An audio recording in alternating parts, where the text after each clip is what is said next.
계시록 우리 앞에 있는 모니터도 보시고 주보에도 써져 있습니다. 13장 9절 10절 같이 읽겠습니다. 누구든지 귀가 있거든 들을지어다. 사로잡힐 자는 사로잡혀 갈 것이요 칼에 죽을 자는 마땅히 칼에 죽을 것이니 성도들의 인내와 믿음이 여기 있느니라. 아멘. 오늘 말씀 제목을 성도의 인내와 믿음이라는 제목을 가지고 오늘 이렇게 말씀을 이어서 계속 나가겠습니다. 9절 말씀에 누구든지 귀가 있거든 들을지어다 라고 말씀하셨습니다. 앞에서도 이 말씀을 우리 계시록에서 이야기를 했어서 설명한 적이 있습니다. 귀가 있어야 듣지요. 그렇죠? 귀가 없으면 들을 수 없습니다. 그래서 우리가 하나님의 말씀을 들으려면 귀가 있어야 합니다. 그렇다면 저와 여러분에게는 그 귀가 있습니까? 누구의 말을 들을 수 있는 귀입니까? 지금 성경에서 이야기하고 누구의 말을 듣기를 원하시는 귀이겠습니까? 육신의 귀가 아니라 하나님의 말씀을 들을 수 있는 영적인 귀를 이야기하고 있는 것입니다. 우리 가장 큰 물고기는 고래지요. 근데 그 고래는 바닷속 깊은 곳에 있으면서도 서로가 소통하는 언어가 있어요. 근데 그것을 우리는 뭐라고 하냐면 초음파라고 얘기해요. 그래서 요즘엔 초음파 감지기를 통해 가지고 그 고래가 뭐라고 초음파를 쏘는가를 가지고 연구하는 모습들이 있습니다. 고래는 자기들만의 언어인 이 초음파로 서로가 대화를 해요. 그래서 초음파끼리 되어지면서 서로가 알아듣는 것처럼 우리가 알아들어야 된다는 거예요. 여기에 우리가 라디오나 TV를 이렇게 보면 주파수를 맞춰야 돼요. 지금은 그러지 않지만 예전에는 주파수를 맞추는 것이 쉽지 않았어요. 이렇게 채널을 이렇게 돌려가면서 주파수를 맞추어야 합니다. 왜 KBS면 KBS 주파수가 있고 MBC FM이면 MBC FM 주파수가 있어요. 그래서 정확하게 그 주파수를 맞춰야 돼요. 주파수가 맞지 않으면 어떤 소리가 들립니까? 지지 잡음이 들리는 거예요. 잡음이. 즉 다시 말해서 우리도 하나님의 말씀을 들으려면 주파수를 맞춰야 돼요. 정확한 그런 들을 귀가 있어야 되는 거예요. 그게 뭘까요? 하나님의 음성을 들으려면 하나님과 똑같이 하나님의 영이 있어야 돼요. 하나님은 영이십니다. 그래서 우리는 그리스도의 영이 바로 우리가 가지고 있는 귀예요. 귀. 하나님의 말씀을 들을 수 있는 것. 그러나 아무나 들을 수 있는 것이 아니라 하나님의 말씀을 들을 수 있는 귀. 그것은 모두 다 들을 수 있는 게 아니라 사람의 말, 그리스도의 영이 없으면 하나님의 말씀을 들을 수 없이 그냥 사람의 말로 듣고 사람의 생각으로 이해하고 그걸 번역하는 거예요. 그래서 성경을 아무리 많이 읽어도 하나님의 말씀으로 들을 수 없고 내 편한 대로 성경을 해석하고 또 잘못 오역하기도 하는 것입니다. 많은 배움을 가지고 있어도 그리스도의 영, 이 귀가 없으면 우리는 들을 수 없습니다. 아무리 기도를 많이 하고 기도를 통해서 체험을 많이 했던 여러 가지 은사를 자랑하는 사람도 그리스도의 영으로 듣지 못하면 들을 수가 없습니다. 잠깐의 느낌 그 정도로밖에 가질 수 없는 것입니다. 우리는 귀가 있는 존재인 줄로 믿습니다. 하나님의 영, 그리스도의 영, 성령이 있다는 거예요. 우리는 다 똑같이 그 성령을 가지고 있습니다. 또 이 말은 하나님이 아버지이십니다. 난 예수 그리스도의 십자가로 말미암아서 내가 하나님의 아들 영 그리스도의 영을 내가 받아 피조물인 아들입니다. 이 사실을 알고 깨친 자들만이 그리스도의 영을 품을 수 있는 것이죠. 그래서 우리는 그리스도의 영이 있기에 들을 수 있습니다. 그 그리스도의 영 외에 다른 어떤 것은 없습니다. 오직 이것밖에 없어요. 이 방법밖에 없는 거예요. 그리스도의 영이 있는 자는 하나님을 봅니다. 그분의 사랑을 알 수 있습니다. 그 사랑으로 된 것을 아는 자만이 그리스도의 영과 경영을 모실 수 있는 것이에요. 그래서 내 대신에 십자가에 죽으셨던 그것으로 관계를 든 아버지와 아들의 관계를 만드는 것, 이게 뭐예요? 사랑이죠. 사랑. 이게 사랑이에요. 하나님은 사랑이십니다. 그 사랑으로 우리는 관계를 맺게 되었고, 내가 아들로서, 하나님의 나라로서, 하나님의 가족으로서, 하나님의 백성으로서 살아갈 수 있는 것입니다. 그래서 교회만이 들을 수 있는 것이 바로 교회예요. 그리스도를 머리로 둔 자, 이게 교회지요. 교회. 저와 여러분이 교회예요. 건물이 아니라 교회예요. 근데 교회인 우리들만이 그리스도의 영, 그리스도를 머리로 연합된 자에게 이 말씀이 들을 수 있는 것입니다. 넌 흙이다. 넌 먼지다. 그것을 알고, 또 그런데 그 흙이고 먼지인데 이곳에 하나님께서 이곳에 하나님의 형상 모양으로 만드시고 그 속에 하나님의 영, 그리스도의 영을 담았어요. 그러므로 이제는 하나님과 주파수가 열린 거예요. 틀린 거예요. 난 그래서 고백합니다. 난 그리스도의 영이 나입니다. 이것이 귀인 자는 들을지어다라는 말이에요. 너 그리스도의 영 있지? 너 들을지어다. 그럼 말씀하시는 거예요. 우리는 하나님의 음성을 들어야 합니다. 그 하나님의 음성은 엄중하고 지음하게 들어야 합니다. 가볍게 들을 수 없는 것입니다. 사람이 말하는 것처럼, 사람의 말을 듣는 것처럼 그렇게 말을 들어서는 안 돼요. 그 말씀을 곧 나의 정체성이고 나의 존재의 목적이신 그분이 주신 말씀이기 때문에 가볍게 대할 수 없는 것이에요. 진중하게 하나님의 음성을 들을 수 있도록 해야 할 것입니다. 그러면서 10절에 귀 있는 자는 들을지어다 말씀하시며 10절에 뭐라고 얘기합니까? 사로잡힐 자는, 같이 읽습니다. 사로잡힐 자는 사로잡혀 갈 것이요 칼에 죽은 자는 마땅히 칼에 죽을 것이니 성도들의 인내와 믿음이 여기 있느니라. 아멘. 오늘 말씀을 이 이후에 더 이렇게 묵상을 했는데 제가 이렇게 이 한 절을 설명하고 나면 시간이 거의 갈 것 같다는 생각이 들어가서 이 두 절로 욕심내지 않고 이 절만 설명을 하고 끝나려고 합니다. 오늘 이 말씀을 들을 때 어떤 생각이 들어가요? 사로잡힐 자는 사로잡혀 갈 것이고 칼에 죽을 자는 마땅히 칼에 죽을 것이니, 근데 성도들의 인내와 믿음이 여기 있다라고 얘기해요. 그러면 이 말씀을 보면 어떤 생각이 팍 떠오르냐면 어떤 생각이 들어오십니까?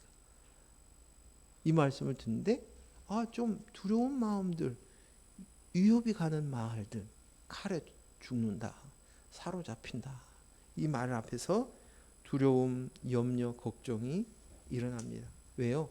우리는 첫 번째 반응이 영으로 반응하기보다는 인본으로 반응하니까 인본이 먼저 훅 올라오는 거예요. 그래서 이 말씀 앞에 인본의 생각으로 좀 두려운데 무슨 말씀이지? 내가 잘 되고 내가 보호되고 내가 하나님의 그 이끄심 속에서 있고 이러면 좋을 텐데 그것이 아니라 여기 보니까 칼에 죽는다, 사로잡힌다, 이런 얘기는, 근데 그 속에서 성도는 인내와 믿음으로 가야 된다 이렇게 말씀하시니까 이 말 앞에서 우리가 인본의 생각을 갖고 있으면 이런 생각이 같습니다. 하지만 오늘 이 말씀엔 하나님의 절대 주권을 설명하고 있어요. 하나님의 절대 주권, 하나님의 놀라우신 이 절대 주권을 설명하고 있습니다. 자, 한번 보겠습니다. 사로잡힐 자는 사로잡혀 갈 것이요 라고 써져 있습니다. 사탄은 우리를 사로잡아 자신이 노예를 삼고 우리의 아비가 되기를 원해요. 세상 주관자, 그래서 이 세상의 아비다, 거짓의 아비다, 그런 말이 써져 있습니다. 자신의 말과 생각에 따라서 살기를 바라는 것이에요. 자신의 말을 따라서 하는 것이에요. 그래서 제가 이 말씀을 이렇게 묵상하면서 드는 생각이, 혹시 내가 사탄하고 비슷한 행태를 하고 있진 않나 하는 생각이 문득 드는 거예요. 무슨 말이냐면 나도 내 새끼를 조종하려고 하잖아요. 내 생각대로 따라오기를 바라고, 내가 이끄는 대로 와줬으면 좋겠고, 그런 자식은 이쁘고, 그러지 않고 자기 멋대로 떠나가려고 하면 그 자식은 미웃고, 그랬던 것이 내가 사로잡으려고 했던 사단하고 똑같구나, 그런 생각이 떠올랐습니다. 여기에 사로잡힌다라는 것은 어떤 것에 이렇게 사로잡히면 그곳에 마음을 빼앗기는 거예요. 그리고 그것에 완전히 사로잡혀서 포로가 되는 삶을 사는 거예요. 가령 예를 들어서 돈에 사로잡혔다라고 얘기하면 그 사람에게 가장 중요한 것은 돈이라는 얘기예요. 그래서 돈을 사유하기 위해서는 어떤 짓도 두려워하지 않고 행하는 사람들이, 돈을 위해서는 자신의 영혼까지도 팔 수 있는 만큼, 내줄 만큼 자신의 마음을 빼앗겼다라는 말입니다. 이 돈뿐만 아니죠. 자식에게 사로잡힌 경우들이 얼마나 다반사예요. 근데 그것을 죄로 여기지 않아요. 그리스도인인데도 불구하고 자식이 온전히 붙잡혀 있는 거예요. 사로잡혀 있는 거예요. 이것이 죄인 줄 몰라요. 부귀와 명예, 권세 마찬가지예요. 또 건강, 이것에 사로잡힌, 온전히 건강 사로잡힌 것이. 저번에 저희가 하동에 갔다가 아내하고 같이 병원에 갔다가 오면서 장사모님을 만났는데, 장사모님이 하시는 말씀이 다른 한마디로 하는 얘기가 뭐냐면, 마성남 씨한테 하는 얘기가 뭐냐면, 암에 사로잡혀 살지 말라는 것이었어요. 근데 내가 암에 걸렸어요. 그래서 치료를 했는데 또 재발을 했어요.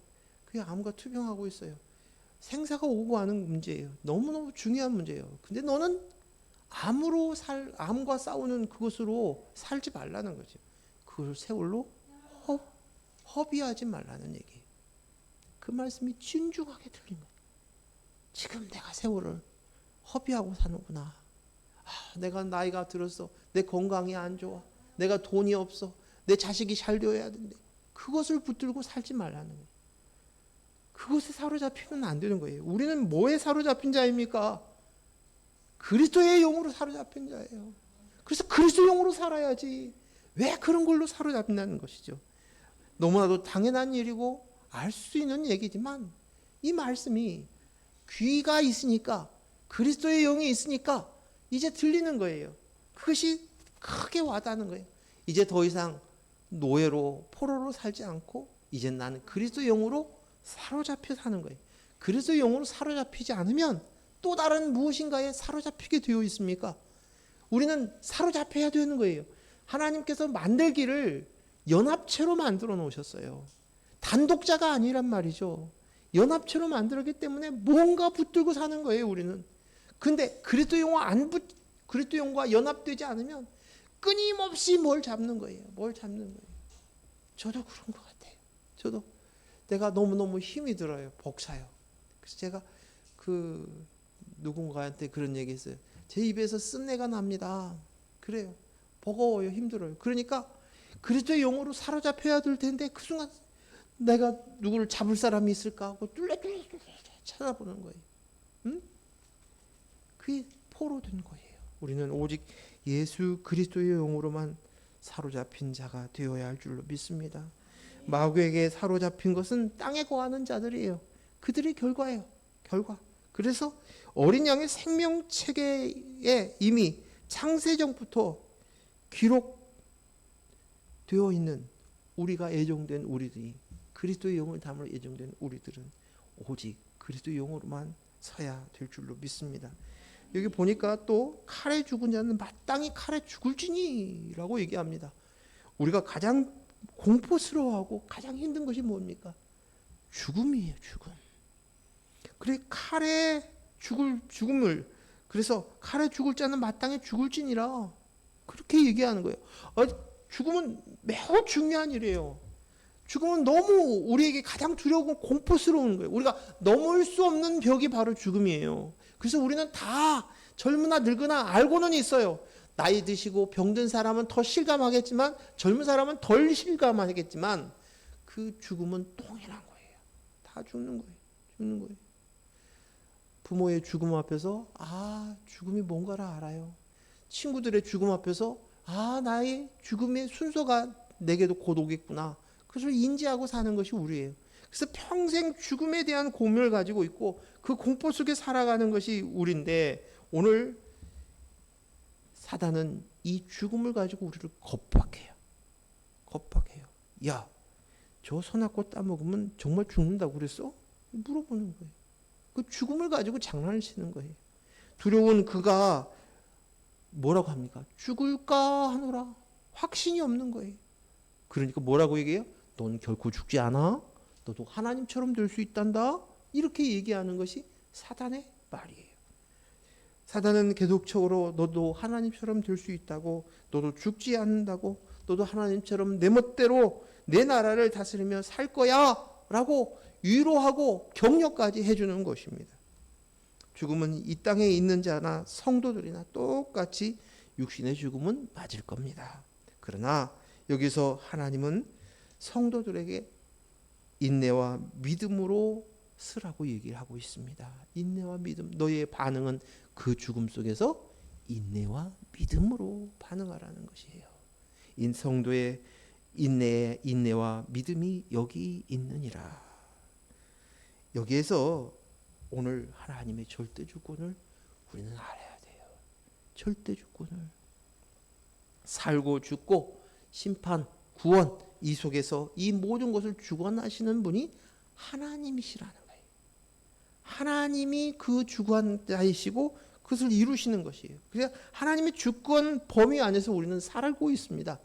그리고 지금 사단도 애위 없이 하나님의 피조물이라는 거예요. 우리는 모두 다 피조물이에요. 피조물에 불과한 것이에요. 에레미야 43장 11절 말씀 같이 읽습니다. 시작. 그가 와서 애굽 땅을 치고 죽일 자는 죽이고 사로잡을 자는 사로잡고 칼로 칠 자는 칼로 칠 것이라. 아멘. 우리는 예수 그리스도로 사로잡힌 자예요. 그것이 성도입니다. 성도는 그 속에서 인내와 믿음으로 반응합니다. 우리는 이 속에서 나를 하나님이 인도하시는가? 내 삶을 하나님 인도하실까? 안 되실까? 우리 가정을 하나님이 인도하실까? 인도하지 않을까? 자녀들을 하나님께서 자녀들을 인도하실까? 않을까? 그것에 사로잡히지 말라는 거예요. 그것으로 반응하지 말라는 거예요. 근데 우리는 그것이 굉장히 중요한 거예요. 내 인생을 하나님이 인도하시느냐, 안 인도하느냐. 조금 더 나가면 하나님 앞에 내가 쓰임받는 인생이냐, 없느냐. 그것이 가치가 있으니까. 그래서 의미가 있으니까. 그것이 보람이 있는 것이라고 생각이 되니까. 이것이 하나님이 나와 함께 한다는 증거로 삼기 위해서 그런 생각을 하는 거예요. 아니. 하나님이 나와 같이 있는가, 없는가. 내 자식하고 같이 있는가, 없는가. 그런 거 이제 신경 끄고 그 속에서 너는 인내와 믿음으로 반응하라 라고 말씀하시는 거예요. 인내와 믿음으로, 성도들의 인내와 믿음이 여기 있느냐. 그 속에서 너희가 반응할 것은 인내와 믿음으로 걸어가라는 것이에요. 현실에서 인도하는 것을 보려고 하지 말고 성도의 길을 걸어가라고 말씀하십니다. 제가 이 말씀하면서 생각나는 한 장면이, 성경의 장면이 있어요. 그 세례 요한의 이야기예요. 세례 요한은 그 헤롯 왕이 동생의 아내와 결혼을 했어요. 근데 그것은 옳지 않다고 아무도 말을 못하고 있을 때 세례 요한이 잘못되었다고 비난을 합니다. 절대 권력자인 왕권의 시대에서 헤롯 왕을 향해 공격했습니다. 그러나 헤롯 왕도 세례 요한을 어찌할 수가 없었어요. 기분은 나쁘고 속상하고 화가 나고 어떻게 왕을 비방해? 하지만 세례 요한을 지지하는 많은 무리들을 생각하기 때문에 자기 인기를 유지하기 위해서는 그 죽이지를 못하고 있었어요. 근데 그때 이 헤롯의 생일 때 헤로디아의 딸이, 헤로디아는 그 헤롯의 아내죠. 헤로디아가 딸이 춤을 추어서 모든 사람을 즐거워하니까 헤롯이 하는 얘기가 너 네 소원이 뭐냐 내가 들어줄게. 이 나라 반이라도 내가 줄 수 있어. 이렇게 얘기를 합니다. 그때 이 딸이 헤로디아에게 가서 아버지가 나한테 그 왕이 나한테 소원을 말하라고 합니다. 그러니까 그때 요구하는 것이 뭐예요? 세례 요한의 목을 달라는 것이었습니다. 헤로디아가 생각할 때는 정말 자기의 눈에 까시는 세례 요한이었을 것입니다. 그래서 그가 없어졌으면 좋겠고요. 그가 없어지면 그 소문도 험담들도 자연히 사라질 것이라고 생각했어요. 그리고 거기에서 한 걸음 더 나가서 어떤 얘기냐면 사람은 가장 두려워하는 그 죽음 앞에서 세례 요한도 두려워하는 얼굴의 모습들을 사람들한테 공포하면 그들이 이제 더 두려워서 감히 내 이야기, 내 부부의 이야기를 꺼내지 않을 것이다 라는 속셈을 가지고 그 일을 합니다. 근데 이게 성경에 나와 있는 얘기는 아닌데 전승에 의하면 소담에 닿아서 그 세례 요한의 얼굴을 봤는데 세례 요한이 얼굴이 두려워하고 공포에 질린 얼굴일 줄 알았는데 환하게 웃는 얼굴이었다는 것이에요. 그 웃는 얼굴 앞에 헤로디아가 공포에 휩싸이게 되었고 그 얼굴을 자기가 상상했던 그 얼굴이 아니자 그가 이제 소리치기 시작했고 그리고 들으는 이야기에 의하면 헤로디아가 정신을 놓았다라는 그런 소문이 돌기 시작했다는 것이에요. 무슨 얘기입니까? 우리의 그 죽음이 우리가 그 죽음 속에서도 뚜벅뚜벅 성도로서 하나님의 주권 안에서 믿음과 인내로 그곳을 걸어갈 수 있다. 설사 그것이 칼이라 할지라도 죽음이라 할지라도. 에레미야서 15장 2절 말씀 보겠습니다. 같이 읽습니다. 그들이 만일 내게 말하기를 우리가 어디로 나가리오 하거든 너는 그들에게 이르기를 여호와께서 이와 같이 말씀하시니라. 죽을 자는 죽음으로 나가고 칼을 받을 자는 칼로 나아가고 기근 당할 자는 기근으로 나아가고 포로될 자는 포로됨으로 나아갈지니라 하셨다 하라. 아멘. 우리는 그 속에서 우리가 이 땅에 사는 것이 내 인생을 위해서 사는 자가 아니에요. 우리는 그 인생이 잘 되고 인생을 잘 가꾸어서 살도록 만들어 놓은 존재가 아니라는 것이에요. 이 말씀 속에서 하나님은 심판과 구원을 하시며 주관하신다. 내 인생이나 내 가정이 어떤 일이 일어나더라도 하나님께서 하실 일은 하신다 그 말이에요. 내게 어떤 일이 일어날 수 있어요. 때문에 그 속에서도 일어나더라도 하나님은 하나님의 일을 하시는 거예요. 그것을 우리는 인내와 믿음으로 보라는 것이에요. 하나님이 하나님의 일을 하시는 것이 뭐냐? 선이에요. 이게 선이에요. 하나님의 말씀하신 대로 그대로 되는 거. 보기에 좋았더라. 창세기에 나와 있는 것을 하나님 말씀을 하시고 그대로 이루어지는 것이 좋았더라. 이게 선이에요. 하나님은 그 속에서 그거 죽을 자는 죽고 그 속에서 고난당할 자는 고난당한다 할지라도 그 속에서 하나님께서는 하나님의 일을 하시는 거예요. 때로는 핍박을 당할 수 있습니다. 죽음을 당할 수도 있습니다. 병이 생겨날 수도 있습니다. 그러나 그 속에서 하나님을 보는 것이 믿음입니다. 그리고 그것을 터벅터벅 견디며 가는 것이 인내입니다. 우리는 그곳을 걸어가야 된다고 이야기하는 것입니다. 믿지 않은 자는 이 일로 인해서 두려워하겠지만 그리스도용으로 나임을 아는 자는 지금 하나님의 역사하시고 계시는구나 하고 믿고 맡기고 그 결과에 대하여서는 별로 궁금하지 하지 않고 하나님께서 하나님의 뜻을 분명하게 이루실 것을 합력하여 선을 이루실 것을 우리는 알고 그것을 걸어가야 되는 것입니다. 그 하나님은 선하신 분이셔요. 하나님은 선하신 분이셔요. 그래서 반드시 하나님의 뜻을 이루실 줄로 믿습니다. 그분은 사람이 아니에요. 사람이 아니에요. 하나님의 말씀이 곧 현실이 되어주시는 분이에요. 그것으로 인해서 우리를 향하신 하나님의 뜻을 이루실 줄로 믿습니다. 로마서 5장 3절에서 4절 말씀 읽습니다. 같이 읽습니다. 다만 이뿐 아니라 우리가 환난 중에서 즐거워하나니 이는 환난은 인내를, 인내는 연단을, 연단은 소망을 이루는 줄 알미로다. 우리는 모두 다 그리스도로 사로잡힘을 당한 자입니다. 주의 종이 된 거예요. 우리는 주의 종이에요. 그래서 아도나이 주님 그렇게 부르는 거예요. 주님. 믿고 그러기에 우리 그 주님 앞에서 우리는 그분을 믿고 인내하며 가는 것입니다. 우리 하나님은 우리를 핍박과 고난에서 건져내시는 그런 분이 아니에요. 우리는 그걸 기대하지만 우리의 핍박과 고난에서 건져내시는 그분이 아니라 이것을 통해서 내가 누구인가를 가르쳐 주시는 거예요. 넌 흙이야, 먼지야, 티끌이야 라고 이야기합니다. 그런데 그곳 안에서 그리스도의 영을 부어서 우리를 이끌어 가시는 것이에요.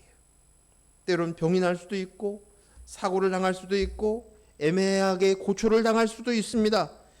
비틀비틀거리면서 걸어갈 수도 있습니다. 그러나 그 핍박과 어려움을 도와주시는 그런 하나님이 아니라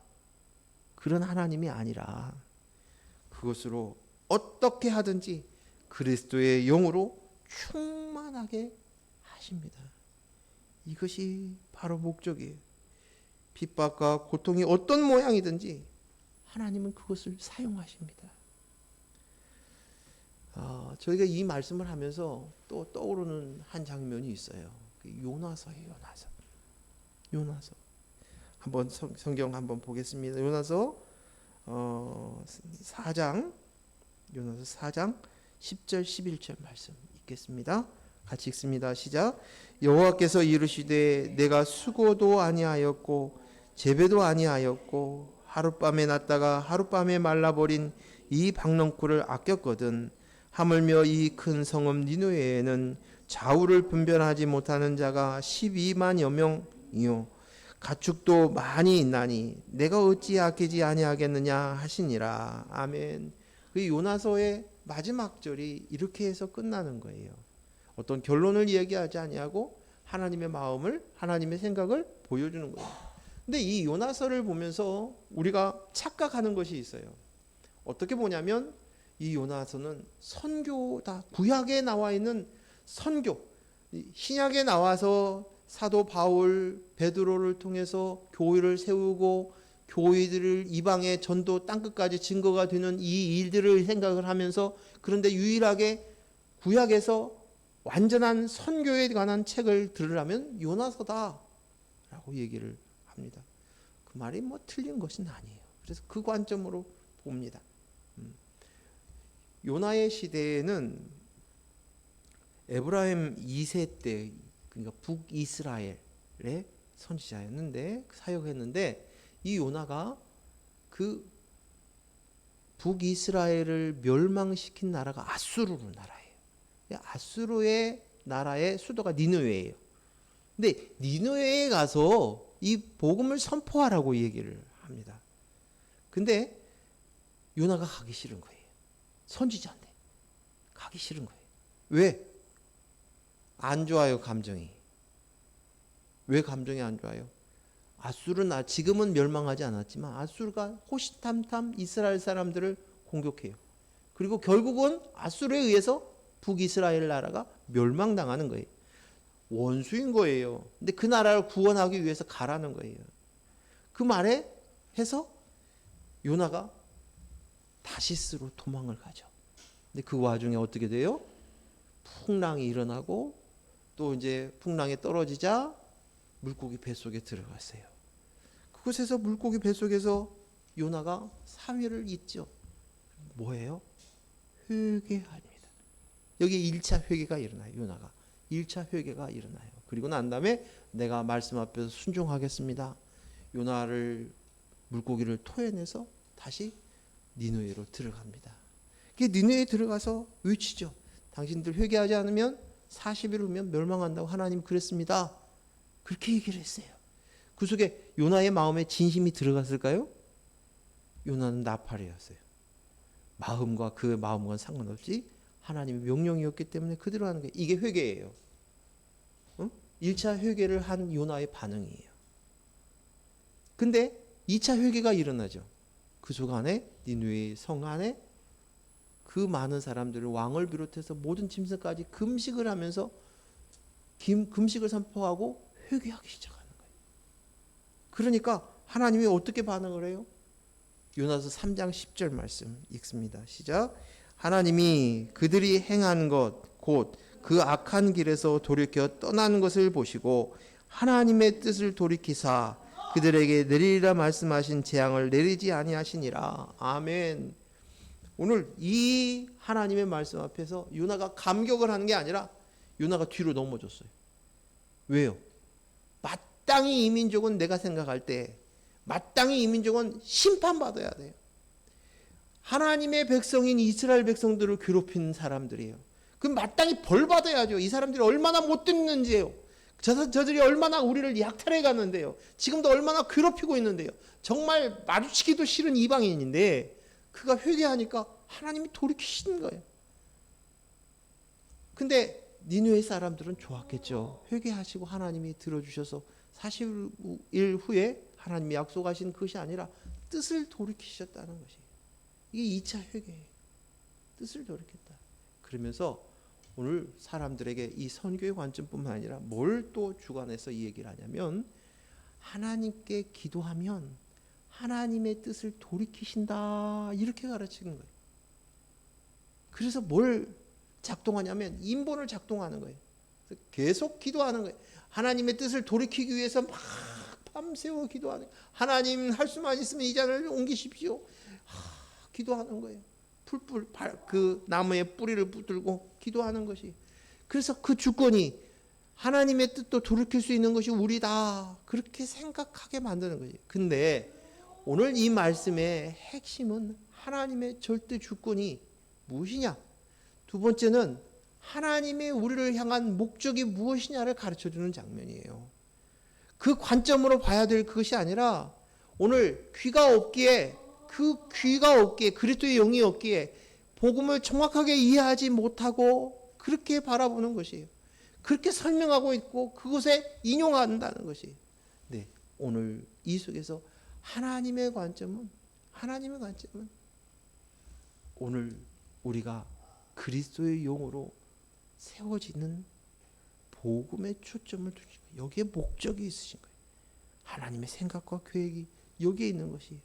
저가 잘 살고 못 살고 어떠한 그것이 문제가 아니라, 하나님께서 내가 할 목적은, 내가 이 모든 이들, 그들이 뭐 피조물이 아깝고 사람의 육신의 생명을 이야기하는 게 아니라, 언제든지 목적 자체는 너희들이 살든지 죽든지 그것이 중요한 것이 아니라, 그리스도의 영으로 내가 되어지는 창조물이 재창조되어지는 이것이 목적이라는 거예요. 그래서 요나서를 그렇게 봐야 돼요. 이것이 하나님의 진심이고 핵심인 것이에요. 그런데 요나서를 오독하는 거예요. 요나서를 보면서 여전히 이것이 내가 보기에 좋은 것으로 하나님 이끄신다 생각하고 선교를 열심히 해서 어떻게 되어진다. 근데 저도 원래 선교사로 나갈 욕심을 가지고 신학을 시작을 했었어요. 근데 그것은 이제 뜻을 돌이켜서 목회 쪽으로 돌아갔는데, 근데 그 선교사님들 가지고 있는 마인드 속에서 뭐냐면, 내가 하나님의 도구가 되었을 때 그들이 나를 통해서 어떻게 할 것이라는 그런 기대를 가지고 헌신하고 희생해요. 기꺼이 목숨까지도 아까워하지 아니하고 자녀들까지도 희생하면서 갑니다. 얼마나 멋있어요? 대단한 헌신이에요. 하지만 그게 아니에요. 하나님의 주권이 절대 주권이에요. 그건 단지 도구에 불과한 거예요. 하나님의 일은 하나님이 하시는 거예요.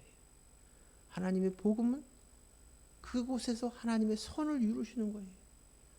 우리의 반응은 성도로서 인내와 믿음으로 또박또박 그곳을 걸어가는 것이 우리가 할 수 있는 전부예요. 우리가 할 수 있는 전부예요. 우리의 반응의 전부인 것이.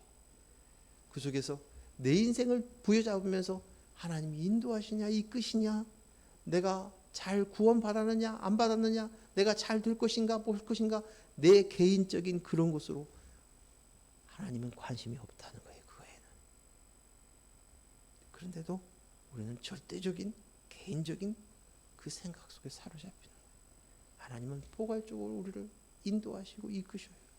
그리고 마땅히 하나님의 이루실 그 뜻을, 선함을 분명하게 이루시는 하나님이신 것을 믿어야 될 줄로 믿습니다. 그래서 오늘 믿음의 눈으로 하나님을 바라보고 나갈 수 있기를 바랍니다. 기도합니다. 하나님 아버지 감사합니다. 오늘 요나서의 메시지를 통해서도 오늘 주셨던 이 말씀, 너희가 사로잡힐 자는 사로잡히고 칼에 죽임을 당하지 않은 죽임을 당한다 할지라도 그곳에서 너희는 믿음과 인내로 반응하라고 말씀하십니다. 오늘 이 말씀들을 귀 기울이고 우리가 어떻게 어떤 태도로 가야 될 것인가, 그리고 하나님께서 뭘 말씀하시려고 하시는가, 이 귀 있는 자들, 그리스도의 영이 있는 우리들이 우리가 똑똑하게 귀로 듣고 새길 수 있도록 허락하여 주시옵소서. 나는 그리스도의 영으로만 나입니다. 예수님의 이름으로 기도했습니다. 아멘.